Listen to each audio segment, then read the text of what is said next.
नमस्कार सर्वांना. सर्वप्रथम सर्वांना संकष्ट चतुर्थीच्या हार्दिक शुभेच्छा. आज संकष्ट चतुर्थीनिमित्त आम्ही बनवले होते राजगिऱ्याच्या लाह्यापासूनचे मोदक. त्याची रेसिपी आज आम्ही शेअर करणार आहे. राजगिरे आहेत ते थोडा वेळ पाणी टाकून थोडेसे भिजत ठेवले होते आणि त्याच्या लाह्या आपण नंतर बनवून घेणार आहे.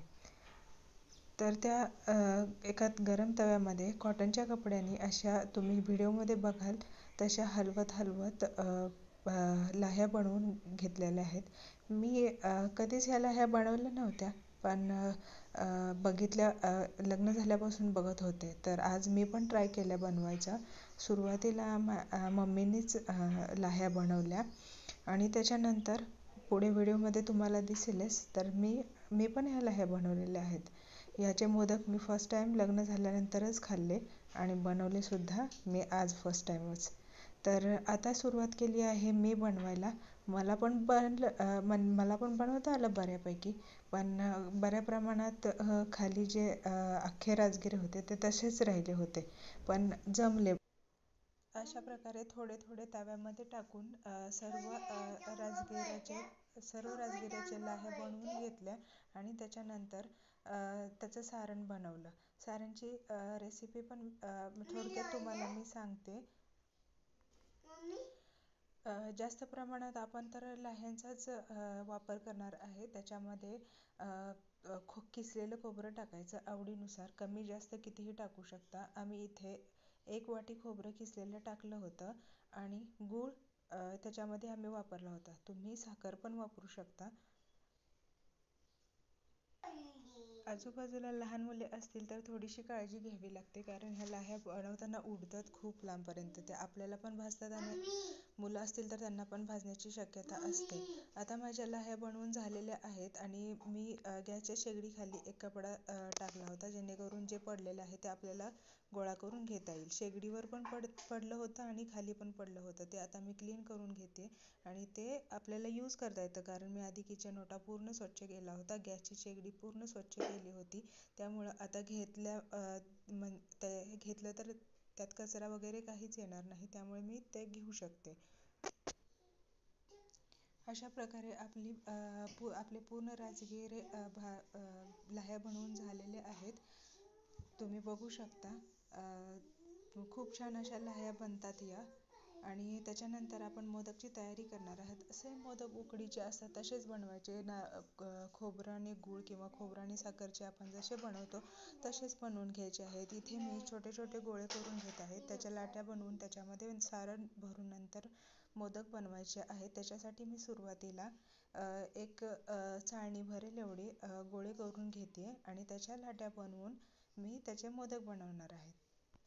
जेवणामध्ये देवासाठी पण संकष्ट चतुर्थी आहेत म्हणून मोदक बनवले होते. तर भात तर रात्री हा कंपल्सरी पाहिजेच, म्हणून डाळ भाताची तयारी केली होती मी.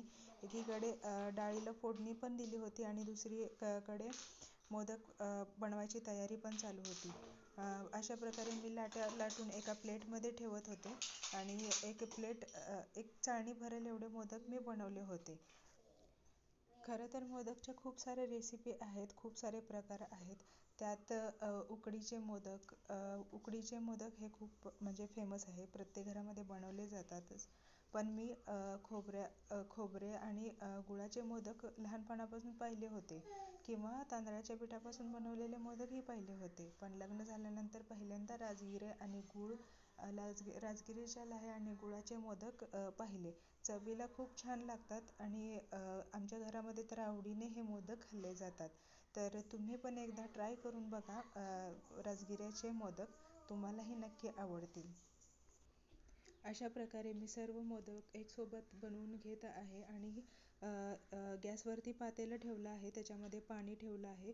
पाणी पहिल्यांदा उकळून घ्यायचं आहे आणि जी चाळणी दिसत आहे त्या चाळणीला तेल लावून ठेवायचं, म्हणजे मोदक खाली चिकटणार नाहीत. पाणी उकळल्यानंतर आपण त्याच्यामध्ये मोदक ठेवून घेऊया आणि उकडून घेऊया. हे मोदक भरायला थोडेसे अवघड जातात, कारण ते राजगिरे आहेत ते बाहेर पटकन सांडतात.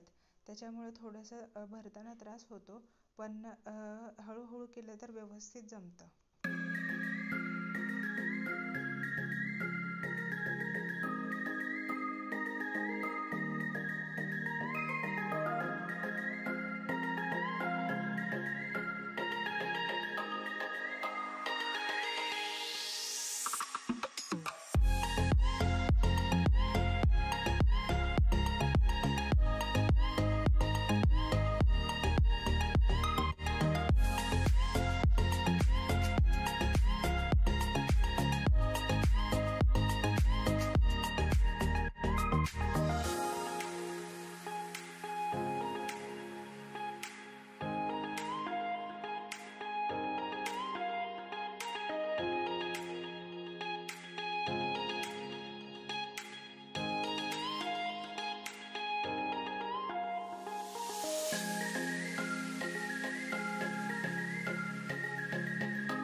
मोदक बनवायला खूपच उशीर होत होता, त्यामुळे मम्मीनी पण मला मदत केली.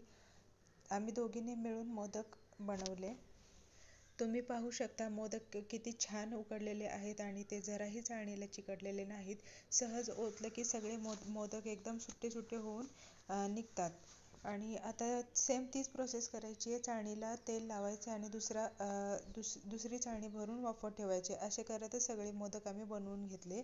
रेयांश झोपेतून उठला होता. त्याची दुपारी झोप झालेली नव्हती, त्यामुळे तो उठला. पण उठल्यानंतर त्याने अजिबात किरकिर केली नाही, कारण त्याला आज काहीतरी वेगळं समोर बनवताना दिसलं.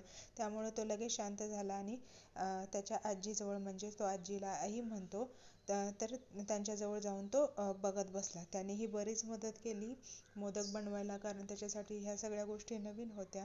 त्यामुळे तोही खुश होता आणि त्याची हेल्पही झाली. अशा प्रकारे मोदक उकडून झाले होते. 21 मोदक बनल्यानंतर देवाला प्रसाद दाखवायचा होता, म्हणून मी देवाचं ताट भरत होते. देवाचं ताट भरून झालं, देवाला प्रसाद दाखवला आणि नंतर सगळ्यांना मोदक खायला दिले.